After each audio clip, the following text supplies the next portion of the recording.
Okay, അടുത്ത question വായിച്ചടാ. അടുത്ത question ഇങ്ങനെയാണ്: A bag contain 4 white and 3 black balls, while another bag contains 2 white and 4 black balls. A bag is selected at random and a ball is drawn. Find the probability that the ball drawn is a white color എന്നാണ് പറഞ്ഞിരിക്കുന്നത്. So ഇവിടെ ചോദ്യത്തിൽ വ്യക്തമാണ്, ഇവിടെ എന്താണ്, 2 bag ഉണ്ടല്ലേ. Okay, so ഒരു ബാഗിൽ എന്തൊക്കെയുണ്ട്? 4 വൈറ്റ് ബോൾസും ഉണ്ട്, 3 ബ്ലാക്ക് ബോൾസും ഉണ്ട്. അതുപോലെ അടുത്ത ബാഗിൽ എന്തൊക്കെയുണ്ട്? 2 വൈറ്റും ഉണ്ട്, 4 ബ്ലാക്ക് ബോൾസും ഉണ്ട്. ക്ലിയർ ആണോ?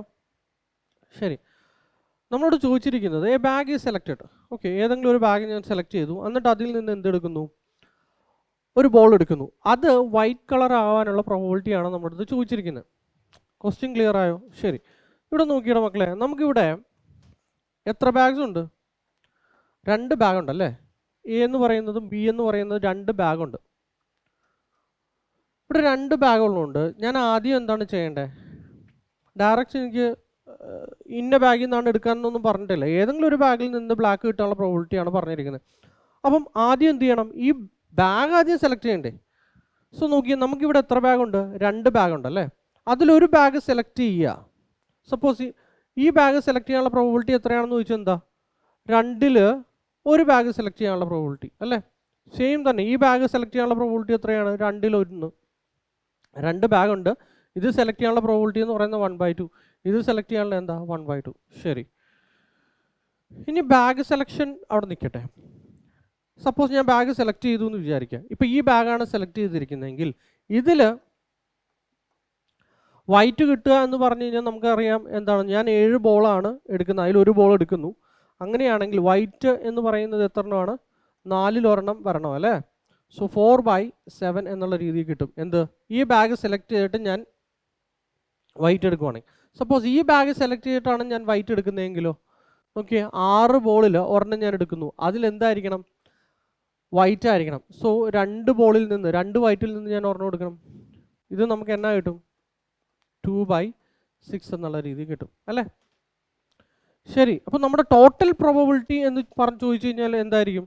നോക്കി, ഇപ്പോൾ സപ്പോസ് ആദ്യം ഞാൻ ബാഗ് എ ആണ് സെലക്ട് ചെയ്യുന്നതെങ്കിൽ ആദ്യം ബാഗ് സെലക്ട് ചെയ്യണ്ടേ. So bag selection A select ചെയ്യുവാണെങ്കിൽ എന്താ? ആദ്യം ഞാൻ ബാഗ് സെലക്ട് ചെയ്തു, എന്നിട്ട് എന്താണ്, ആദ്യത്തെ ബാഗിൽ നിന്ന് ഞാൻ വൈറ്റ് എടുത്തു. വൈറ്റ് എടുക്കാനുള്ള പ്രോബിലിറ്റി എന്താണ്? 4/7. ഇപ്പോഴല്ലേ ഒരു കംപ്ലീറ്റ് സെറ്റ് ആവുള്ളൂ അല്ലേ. ക്ലിയർ ആയോ? ഇനി അല്ല, ആദ്യത്തെ ബാഗിൽ നിന്നല്ല, രണ്ടാമത്തെ ബാഗിൽ നിന്നാണ് എനിക്ക് കിട്ടിയതെങ്കിൽ എന്താണ്? ഓർ നോക്കി, ആദ്യത്തെ ബാഗിൽ നിന്നും കിട്ടാം, രണ്ടാമത്തെ ബാഗിൽ നിന്നും എനിക്ക് വൈറ്റ് കിട്ടിക്കൂടെ. സോ രണ്ടാമത്തെ ബാഗാണ് ഞാൻ ചൂസ് ചെയ്യുന്നതെങ്കിൽ നോക്കിയാൽ രണ്ടാമത്തെ ബാഗ് ചൂസ് ചെയ്യാനുള്ള പ്രോബിലിറ്റി എന്ന് പറയുന്നത് എന്താണ്? 1/2 ഇൻറ്റു അതിൽ നിന്ന് വൈറ്റ് കിട്ടുക എന്ന് പറഞ്ഞാൽ എത്രയാണ്? 2/6. ഇത്രയും ക്ലിയർ ആണോ? ശരി, ഓക്കെ, 1/2 കോമൺ ആണ്, ഞാൻ പുറത്തേക്ക് എടുത്തു. സോ നമുക്ക് എന്ത് കിട്ടും? 4/7 പ്ലസ് ഇതെന്ത് കിട്ടും? 1/3 എന്ന് കിട്ടില്ലേ. എന്നിട്ട് സോൾവ് ചെയ്തോട്ടെ, നമുക്കിത് എത്ര കിട്ടും? 12 പ്ലസ് 7 19 ഡിവൈഡ് ബൈ ഇത് എത്ര കിട്ടും? 21. So 2 into 21. So 19 divide by എന്ത് കിട്ടും? 42. ക്ലിയർ ആയോ? ക്ലിയർ ആയോ?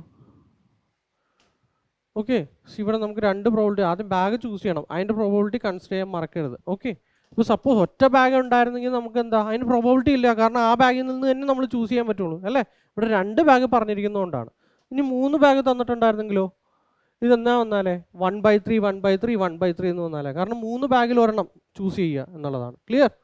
ശരി, നമുക്ക് അടുത്ത പ്രോബ്ലം നോക്കാം.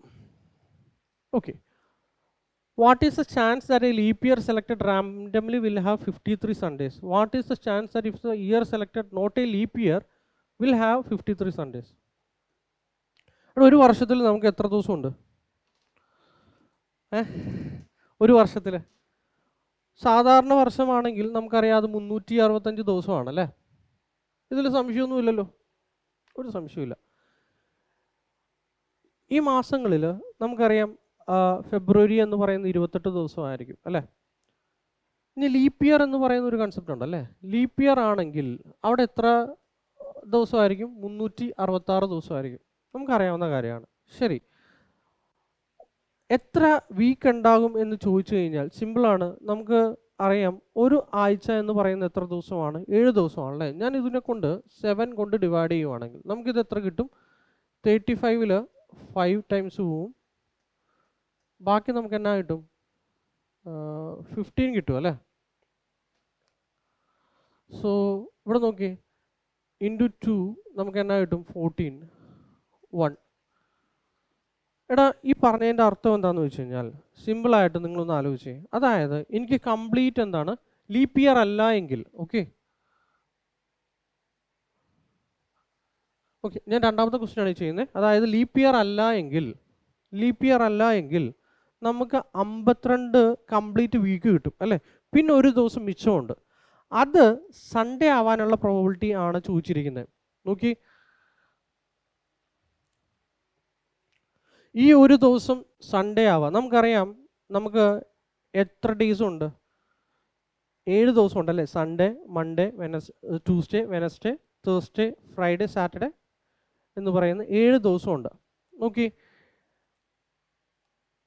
നമുക്കറിയാം Sunday, Monday, Tuesday, Wednesday, Thursday, Friday, Saturday. ഒന്ന് നോക്കി, 1 2 3 4 5 6 7. ഈ ഒരു ദിവസം എന്ന് പറയുന്നത് ഇതിൽ ഏതെങ്കിലും ഒന്നാവാലോ.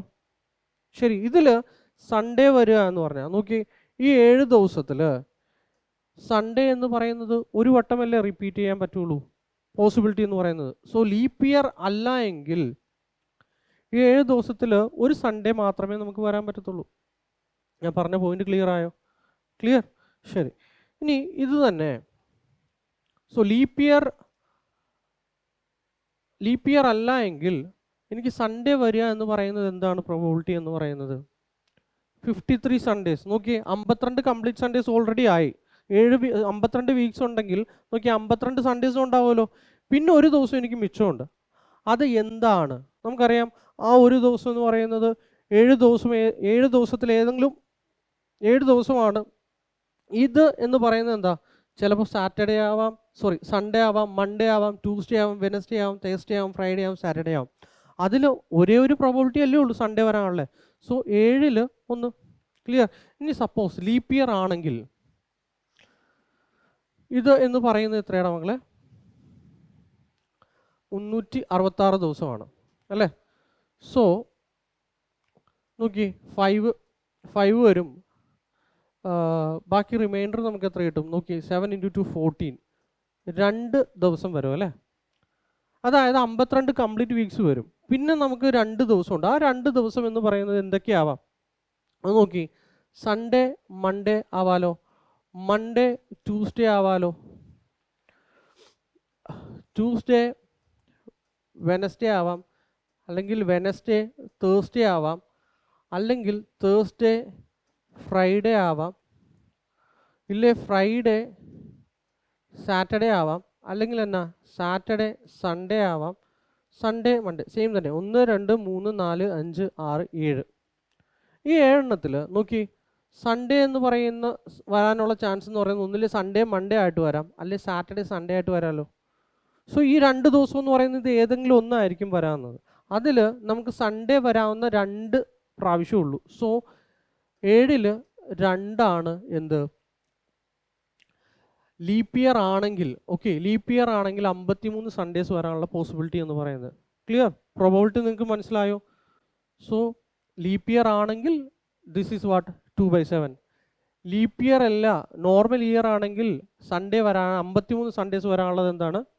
1/7. ക്ലിയർ ആയി എന്ന് ഞാൻ വിശ്വസിക്കുന്നു. ഓക്കെ, ഇത് സ്റ്റാൻഡേർഡ് പ്രോബ്ലം ആണ്. ചോദിക്കുവാണെങ്കിൽ ഇത് അങ്ങനെ തന്നെ ചോദിക്കത്തുള്ളൂ. ക്ലിയർ?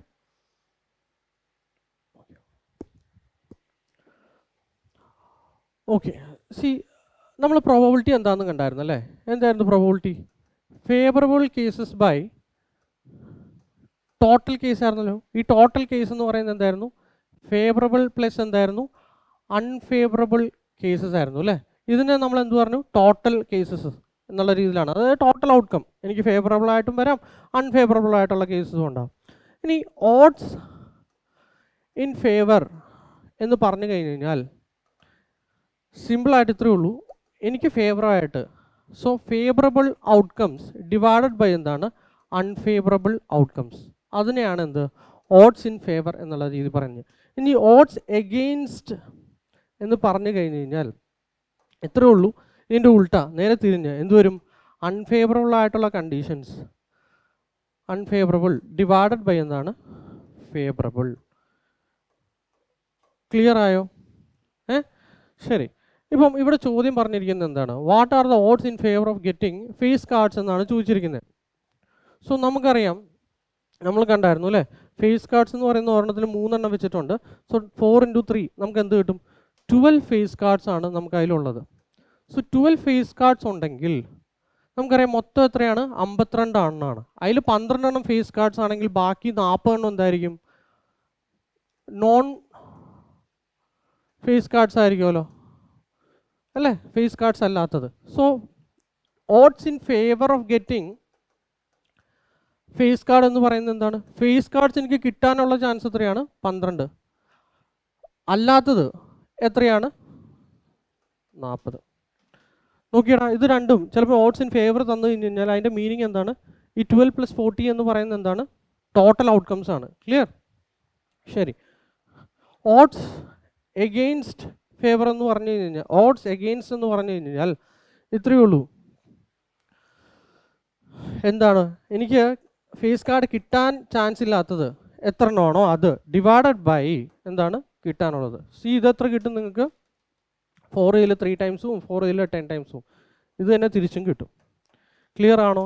ഇതാണ് odds in favour and odds against favour എന്ന് പറയുന്ന 2 കാര്യങ്ങൾ. ക്ലിയർ? ശരി.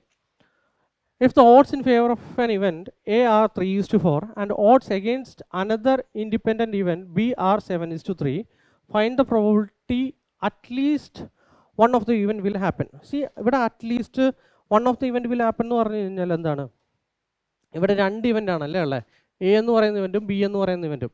At least one of the event എന്ന് പറഞ്ഞാൽ ഒന്നില്ലെങ്കിൽ എ സംഭവിക്കണം അല്ലെങ്കിൽ ബി സംഭവിക്കണം എന്നാണ് അവിടെ പറയുന്നത്. സോ വിച്ച് മീൻസ് എന്താ, എ യൂണിയൻ ബി അല്ല കാണണ്ടേ, probability of A union B ആണ് കാണണ്ടേ.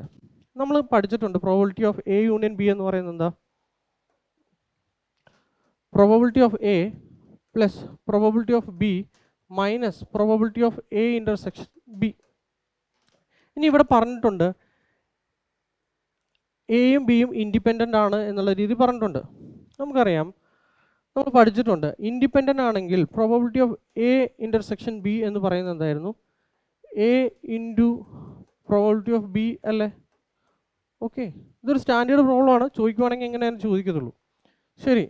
ഇനി ഓഡ്സ് ഇൻ ഫേവർ എന്ന് പറഞ്ഞിട്ടുണ്ട്, അതിൻ്റെ റേഷ്യോ ആണ് തന്നിരിക്കുന്നത്.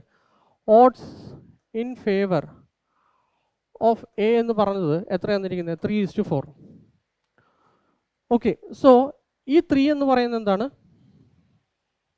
ഫേവറബിൾ. 4 എന്ന് പറയുന്നത് എന്തായിരിക്കും, അൺഫേവറബിൾ. സോ ഇതിൻ്റെ പ്രോബബിലിറ്റി എന്ന് പറയുന്നത് എന്തായിരിക്കും,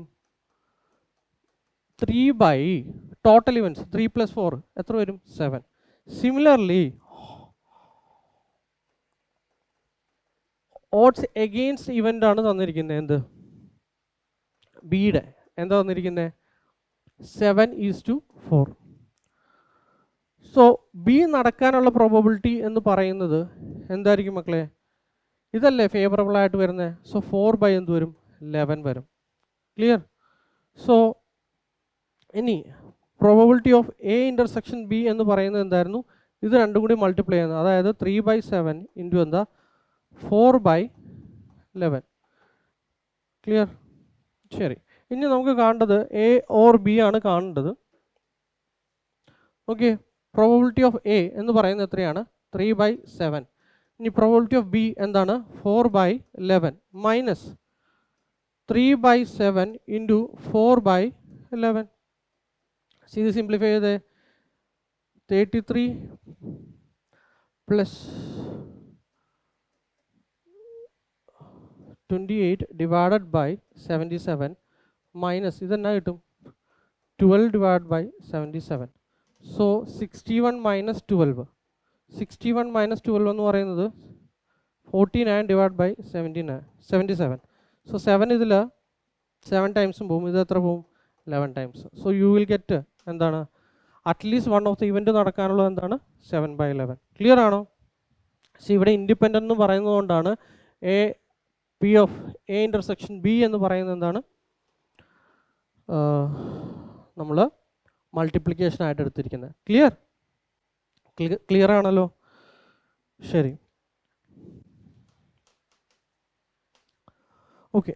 ഇത്രയാണ് ഈ ചാപ്റ്ററിൽ നമുക്ക് പറയാനുള്ളത്. സോ അത്യാവശ്യം എല്ലാ കൺസെപ്റ്റും നമ്മൾ ക്ലിയർ ചെയ്തിട്ടുണ്ട്. ഓക്കെ, ഇനി നിങ്ങൾ ചെയ്യേണ്ടത് എന്താണെന്ന് വെച്ച് കഴിഞ്ഞാൽ previous year question paper work out ചെയ്യുക എന്നുള്ളതാണ്. So all the very best wishes. Thank U.